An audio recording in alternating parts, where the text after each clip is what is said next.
Hai, membahas mengenai bumi. Pernahkah terpikirkan oleh kalian bahwa bumi yang kita tempati sekarang tidak serta-merta terjadi dengan sendirinya? Kita akan bahas video berikut ini mengenai teori yang menjelaskan tentang proses perkembangan bumi, di antaranya teori apungan benua, teori Laurasia dan Gondwana, teori konveksi, dan teori lempeng tektonik.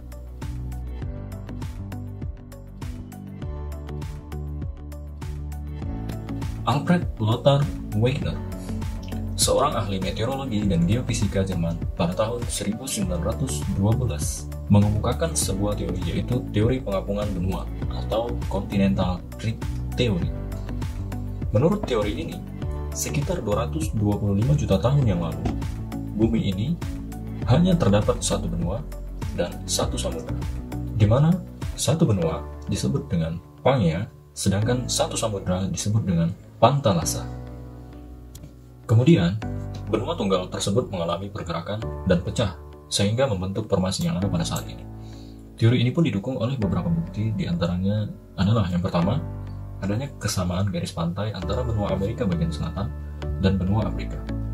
Apabila kedua benua tersebut disatukan garis pantainya, akan serasi satu dengan yang lain.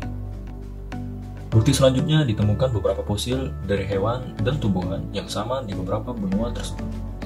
Teori yang kedua yaitu teori Laurasia dan Gondwana. Teori ini dikemukakan oleh Edward Dawes pada tahun 1884. Teori ini menyatakan pada awalnya bumi terdiri atas dua benua, yakni pecahan benua yang berada di sebelah utara dinamakan Laurasia dan bagian selatan dinamakan dengan Gondwana. Kedua benua tersebut dipisahkan oleh laut sempit yang dinamakan dengan Samudra Tethys. Akhirnya, untuk beberapa tahun kemudian, kedua benua tersebut mengalami retak-retak dan pecah, sehingga menjadi benua yang ada seperti sekarang. Laurasia menjadi Amerika Utara, Asia, Eropa, dan Gondwana menjadi Amerika Selatan, Afrika, Australia, dan Antartika.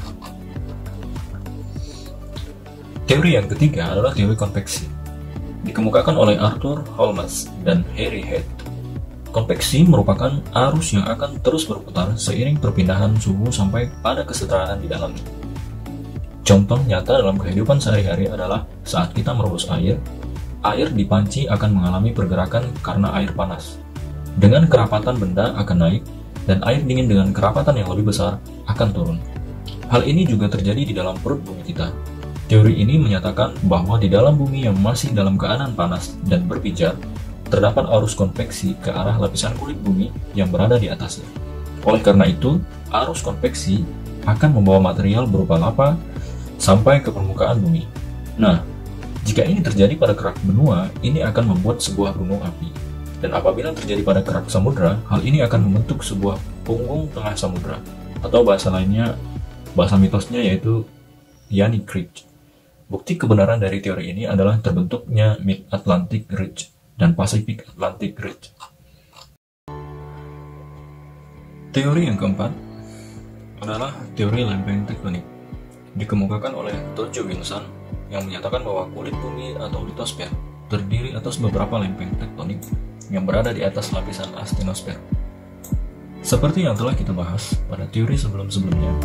Nah, lapisan astenosfer ini memiliki arus konveksi yang kemudian akan menggerakkan lapisan litosfer atau lempeng yang berada di atasnya. Pergerakan lapisan ini peraturan yang dikelompokkan menjadi 3 pergerakan lempeng, yaitu pergerakan lempeng konvergen atau mendekat, kemudian pergerakan lempeng divergen atau menjauh, dan kemudian pergerakan lempeng berpas-pasan atau transform. Bagaimana pengaruh dari pergerakan lempeng ini akan kita bahas pada video selanjutnya.